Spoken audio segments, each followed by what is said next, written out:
இப்போ நாங்க ஏ லெவல் கோஹோர்ட்ட பார்த்தோம் அப்படின்னு சொன்னா, உங்களுக்கு வந்து 1 இயர்ல செய்யக்கூடிய ஆப்ஷனையும், 2 இயர்ல செய்யக்கூடிய ஆப்ஷன 2 தான் தந்திக்கிறோம். ஸோ லாய்க்கா ஏ லெவல் கோஹோர்ட்ட பார்த்தோம் அப்படின்னு சொன்னா, உங்களுக்கு 1 இயர்ல செய்யவும் மேலும், மேபி 2 இயர்ல செய்யவும் மேலும். இப்ப சிலவங்க வந்து ஹவுஸ் ஒய்ஃப் ஆயிப்பாங்க. இல்லாட்டி சிலவங்க வொர்க் போறவங்க ஆயிப்பாங்க. ஸோ ஃபாரின் கண்ட்ரீஸ்ல வொர்க் பண்ணி கொண்டிருக்கிற பாய்ஸ் ஆயிப்பாங்க. ஸோ அவங்களுக்கு வந்து 1 இயர்ல கஷ்டம். ஏன்னா டைம் ஒண்டி இல்ல அப்படின்றப்போ, அவங்களுக்கு வந்து 2 இயர சூஸ் பண்ணிக்கொள்ள இயலும். ஸோ ஸ்லோவா நடக்கும். பெருசா நோட்ஸ் கிடைக்காது. ஸோ ஸ்லோவா வந்து 2 இயர்ஸ்ல முடியும். இல்ல நான் வந்து ஆஃப்டர் அவ்வளோ தான். பட் எனக்கு வந்து குயிக்கா நான் ஏ லெவல்ல செஞ்சுக்கணும் அப்படின்னு யோசிக்கிறவங்க வந்து தாராளமா வந்து 1 இயர சூஸ் பண்ணலாம். ஸோ ஃபீஸ் ஸ்ட்ரக்சர் வந்து 2க்கும் மாறுபடும். 1 இயர்ல சூஸ் பண்றோம்னா கொஞ்சம் ஃபீஸ் கூட. 2 இயர்ல சூஸ் பண்ணோம்னு சொன்னா ஃபீஸ் கொஞ்சம் குறைவு. ஸோ உங்களுக்கு வந்து ஆன்லைன்ல செய்ய இயலும். 1 இயர் சூஸ் பண்ணிக்கொண்டா ஃபாஸ்ட்டாக போகும். அதுக்கு நாங்கள் ஃபாஸ்ட் ட்ராக்னு சொல்கிறோம். ஸ்லோவாக போகிறதுக்கு நாங்கள் ஸ்டாண்டர்ட் ட்ராக்னா 2 இயர்ஸில் எப்படி நார்மலாக முடியுமோ அதை மாதிரி முடியும். உங்களோட சூழ்நிலைக்கு ஏற்ற மாதிரி உங்களுக்கு சூஸ் பண்ணிக்கொள்ள இயலும். அடுத்து வந்து 1 இயர்ல செய்ய முடியுமா, அது பாசிபிளா இல்லையா, அதுக்கான ரீசன் என்ன, அண்ட் நிறைய பேர் பாசிபிள் இல்லைன்னு சொல்கிறதுக்கான காரணம் என்ன அப்படின்றத பார்ப்போம். இப்போ உதாரணத்துக்கு சொல்லணும்னு சொன்னால், இந்த யூனிவர்சிட்டியோட கம்பேர் பண்ணுவாங்க. யூனிவர்சிட்டியில் 3 வருஷம் படித்தா பெரிய சிலபஸ் தானே, 3-4 வருஷம் படிச்சுட்டு கடைசியாக எல்லா எக்ஸாமும் எழுதுறாங்கன்னு சொன்னால் அது பிழை. ஸோ 1வது 6 மாதத்தில் ஒரு எக்ஸாம் நடக்கும். அது ஃபர்ஸ்ட் செமஸ்டர்னு சொல்லுவாங்க. அதில் வர கேள்வி, அதில் படித்து தந்த விஷயங்கள் இது எதுவுமே இந்த 6வது வருஷத்தில், அதாவது 6வது செமஸ்டரில் வராது. அதாவது 3வது வருஷத்தில் வராது. இல்லைங்கண்ணா. இப்போ அந்த ஃபர்ஸ்ட் செமஸ்டர், செகண்ட் செமஸ்டர் இது ரெண்டும் 1வது வருஷத்தில் படித்து தருவாங்க. இந்த 1வது வருஷத்தில் படித்து தர ஒன்றையுமே 2வது வருஷத்தில் ஒரு கேள்வியாக வராது, 3வது வருஷத்துலேயும் வராது. அது அதோடய முடிஞ்சு இல்லைங்கண்ணா. அப்போது அவங்க 6 மாதத்தில் முடித்து எக்ஸாம் எழுதி அதை கம்ப்ளீட் பண்ணிடுவாங்க. அது ஒரு செமஸ்டராக கடைசியில் டிரான்ஸ்கிரிப்டாக வெளியே வரும். ஆனால் ஏ லெவல் அப்படி இல்லை. ஏ லெவல் 1 இயர் 2 இயர்னு சொல்லி இந்த ஃபர்ஸ்ட் இயரில் படித்ததையும் செகண்ட் இயரில் படித்ததையும் தான் ஃபைனலாக தாராங்க. ரைட்டா? ஃபைனலாக ஒரு எக்ஸாமாக தாராங்கன்றப்போ 1வது வருஷம் படித்தது முழுசாக எல்லாருக்கும் ஞாபகிக்குமா? இல்லை. அவங்க 1வது வருஷத்தில் முழுசாக யாருக்குமே ஞாபகிக்காது. அவங்க அதுக்கப்புறமா 2வது வருஷத்தில் அந்த கடைசி 6 மாதத்தில் என்ன பண்ணுவாங்கன்னா திரும்ப மீட்டுவாங்க. மீட்டி தான் அவங்க என்ன பண்ண போகிறாங்கன்னா ஏ லெவல் எழுத போகிறாங்க. அப்போ அந்த 1வது வருஷத்தில் எதெல்லாம் மீட்டுறாங்களோ அதை 2வது வருஷத்துலேயே முழுசாக படிக்க இயலும். அதுக்கான சாத்தியம் ஈக்கி. ஆனால் அதை புரிஞ்சு கொள்றதுக்கு யாரும் இல்லை. ஏ லெவலில் 2 வருஷம் முழுசாக ஒரு பாடத்தை படிக்கிறாங்க. இந்த யூனிவர்சிட்டிலாம் செமஸ்டராக படிக்கிறாங்க. யூனிவர்சிட்டி ஸ்டூடெண்ட்ஸ்னா கேட்டு பாருங்கள். அவங்களுக்கு வந்து ஃபர்ஸ்ட் இயரில் அவங்க 1வது போக்கில் வந்த பாடம் எதுவுமே கடைசி வருஷத்தில் வராது. இல்லைங்கண்ணா. அவங்க அதோடய முடிஞ்சு 6 மாதத்தில் முடிஞ்சு. ஏன்னா ஒருத்தனுக்கு 2 வருஷமாக படித்தது ஞாபகம் வச்சு கொண்டு கேட்கலாம். இப்போ இன்றைக்கு 600 நாள் கேப் பீக்குன்னு வைப்போம் 2 வருஷத்துக்கு. ஏன்னா 365 நாள் ப்ளஸ் 365 நாள். அப்போது ஒரு 365 நாள் 700 நாள் கேப் பீக்கு. அப்போது ஒரு 1வது 2வது 3வது நாளில் படித்தது இந்த 700வது நாளில் யாதிக்குமா எல்லாம் இல்லை. அப்போ அதை மீட்டி வரணும்னா அது கஷ்டம் அண்ட் அசாத்தியம் இல்லைங்கண்ணா. இன்றைக்கு இவ்வளோ லெங்க்த்தான நாள் கணக்கு கொடுத்த வந்து நோட்ஸை ப்ரிப்பேர் பண்ணுறதுக்கு, நோட்ஸை தேடுறதுக்கு, இந்த அசைன்மெண்ட் அது செய்கிறதுக்கு, அதை மாதிரி இந்த இழுத்து தான் டைம் கொடுத்திருந்தாங்க. ஆனால் அதே நோட்ஸ் தேட கொடுத்த டைமை இன்னைக்கு நாம் ஒரு வருஷத்துலேயே 6 மாதத்துலேயே சுருக்கி இதை படித்து முடிச்சிட இயலும். இதுதான் இன்னைக்கு தொழில்நுட்ப வளர்ந்த இந்த காலகட்டத்தில் லேசானது. அந்த 700 நாள் கொடுத்தது எங்கே சரி போயிட்டு தேடி பார்த்து நோட்ஸ் எழுதிட்டு வந்து அதை எழுதி படிக்கிறதுக்கு தான். ஆனால் அது அவ்வளோமே நாங்கள் சால்வ் பண்ணிக்கிறோம்ன்ற சொல்கிறப்போ எங்களுக்கு 2 இயர்ஸ்ன்னு சொல்கிறது தேவையே இல்லை. அது உண்மையாக அந்த பகுத்தறிவோட புத்தியோட யோசிக்கிற யாருக்குமே விளங்கும் அது தேவை இல்லைன்றது. ஏன்னா இதில் அழகாக விளங்கும். இப்போ 1வது 6 மாதத்தில் படித்தது கடைசி 6 மாதத்தில் வந்து எவ்வளோ யாதிக்காது. இப்போ 1வது 6 மாதத்தில் படித்ததை கடைசியில் 2வது 3வது இதெல்லாம் படித்ததை வந்து என்ன பண்ணுறோன்னா கடைசியில் தான் மீக்கிறோம் இல்லைங்கண்ணா. இப்போ அவனோட பிரெயினை கொஞ்சம் யோசிச்சு பாருங்கள். அவன் 1வது அந்த 6 மாதத்தில் படித்தது எவ்வளோ யாதிக்கணும். இங்கே 100% பேர் இல்ல. 199 199.999% புள்ளகோல் கடைசி 6 மாசத்துல தான் ஒழுங்கா படிக்குது. லாஸ்ட் 6 மந்த்ல தான் ஒழுங்கா படிக்குது. அதாவது 34% அவங்க நல்லா எக்ஸ்ட்ரா எஃபர்ட் போட்டு அந்த பாடத்தை படிக்கிறதோட ஆல்ரெடி படிச்சது எல்லாத்தையுமே ரிப்பீட் பண்றதும் இந்த கடைசி 6 மாசத்துல தான். இது உண்மையும் நடக்குதான்னு தேடி பாருங்க. ஃபர்ஸ்ட்டுக்கு ஏ லெவல் செஞ்சவங்கள்ட்ட கேட்டு பாருங்க. நீங்க அதிகமா லாஸ்ட் 6 மந்த்ல தான் படிச்சிருப்பாங்க. ஒண்ணாவது ஃபர்ஸ்ட் மந்த் வந்தோன்னே அடே ஏ லெவலுக்கு வந்துட்டோம் அப்படின்னு ஹாப்பியில படிச்சதுக்கு, அதுக்கப்புறமா இந்த ஃபர்ஸ்ட் இயர்ல கடைசி 6 மாசமும், செகண்ட் இயர்ல இந்த ஃபர்ஸ்ட் 6 மாசமும் பெருசா படிச்சிக்க மாட்டாங்க. அந்த லாஸ்ட் 6 மாசம் வரக்குள்ள நல்லா உளுந்து உளுந்து படிப்பாங்க. அவங்க எதை படிக்கிறாங்கன்னா ஃபர்ஸ்ட் இயரையும் சேர்த்து படிப்பாங்க. ஸோ ஃபர்ஸ்ட் இயர்ல இருக்கிற 36% ஐ மீன் ஃபர்ஸ்ட்ல இருக்கிற இந்த பேலன்ஸ் 36% இல்லை, அதுக்கு மேலே இருக்கிற எல்லாமே ஞாபகம் வைக்கிறது இந்த கடைசி 6 மாசத்துல தான். இப்படி இருக்கக்குள்ள அவங்களுக்கு ஒரு வருஷத்துல செய்ய இயலாது. இந்த ஒரு வருஷத்துல இருக்கிற அவ்வளோ நோட்ஸையும் நாங்கள் இந்த ஸ்டார்டிங்லேயே தந்துடுறோன்றப்போ அவங்களுக்கு செய்ய இயலாது.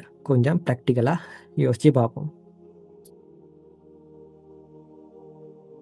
இப்போ இந்த லேர்னுக்கும் ஸ்டடிக்கும் உள்ள டிஃப்ரெண்ட் என்னன்னா, நோட்ஸ் எழுதி ஒரு ஒயிட் போர்டில் ஒருத்தர் எக்ஸ்பிளைன் பண்ணக்கூட அதை கேட்டு நோட்ஸ் எழுதி படிக்கிறதுக்கும், நாங்கள் இங்கே வீடியோஸ் காட்டி அந்த வீடியோஸை பார்த்து ஒரு படம் மாதிரி படிக்கிறதுக்கும் ரொம்ப டிஃப்ரெண்ட் இருக்குது இல்லைங்கண்ணா.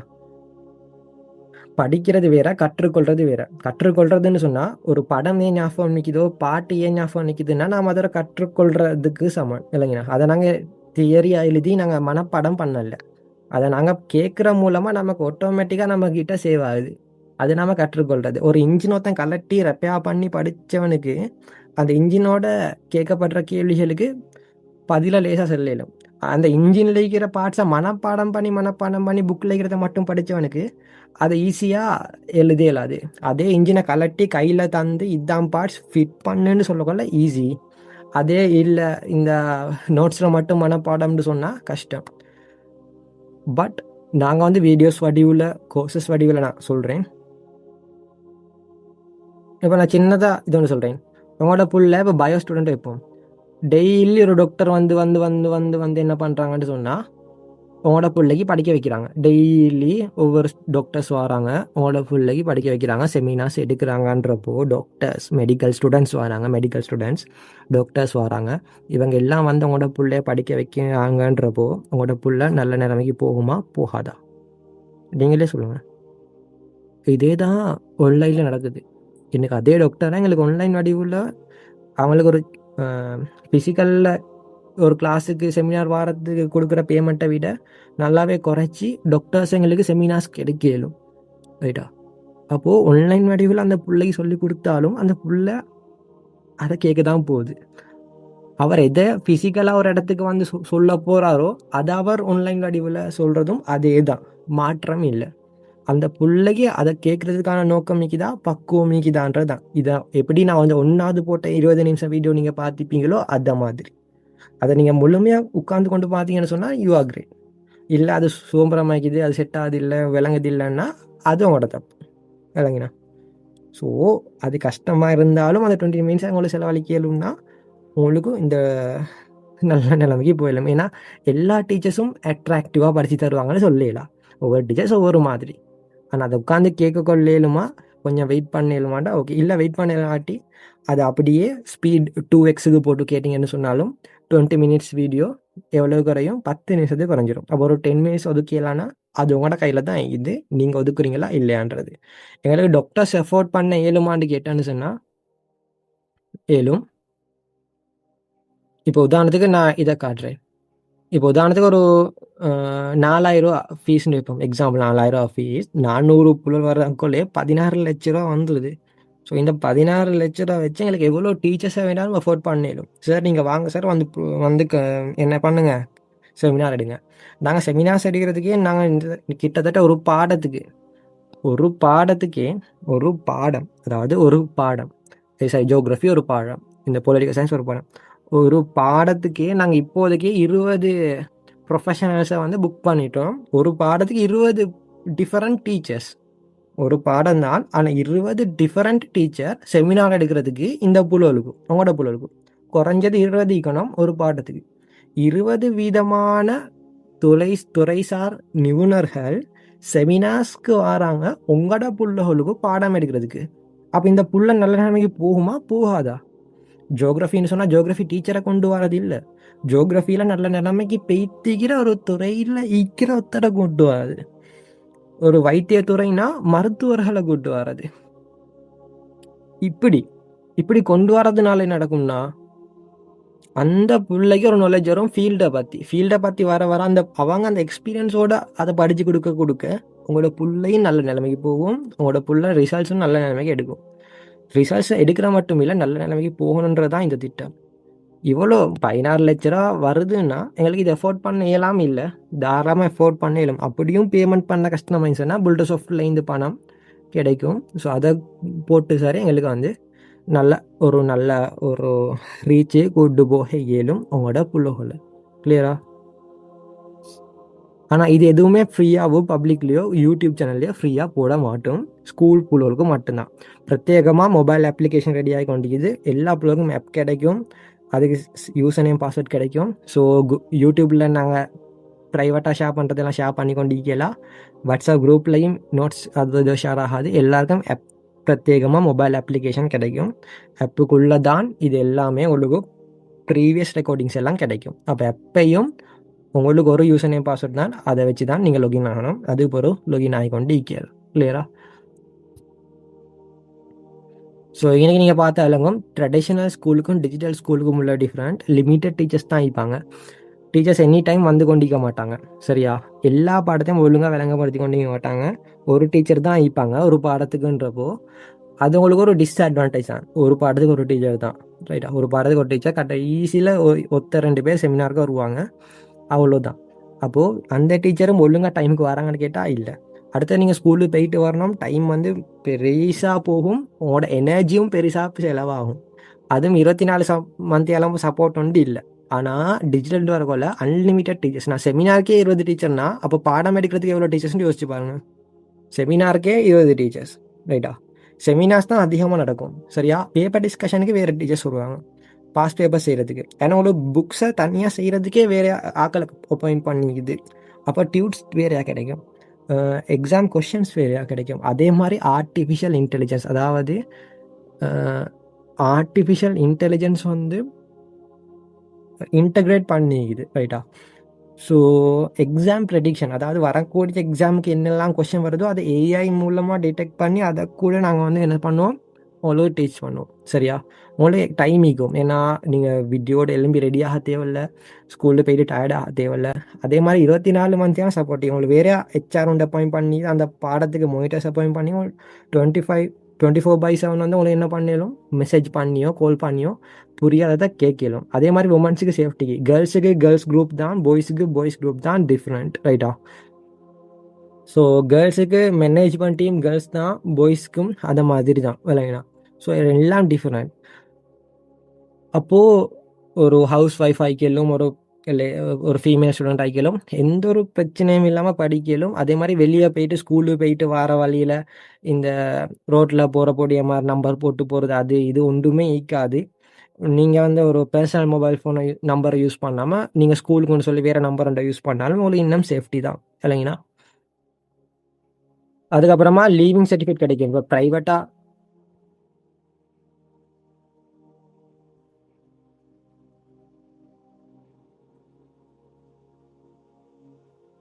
இப்போ ப்ரைவேட்டாக நிறைய பேர் ஏ லெவல் செய்வாங்க. ஆனால் லீவிங் இல்லாட்ட அதுக்கு மதிப்போண்டி இல்லை. ஏ லெவல்ண்டாலே உங்க ரிசல்ட் ஷீட் மாதிரியே லீவிங் சர்டிஃபிகேட்டுக்கும் மதிப்போண்டிக்குது.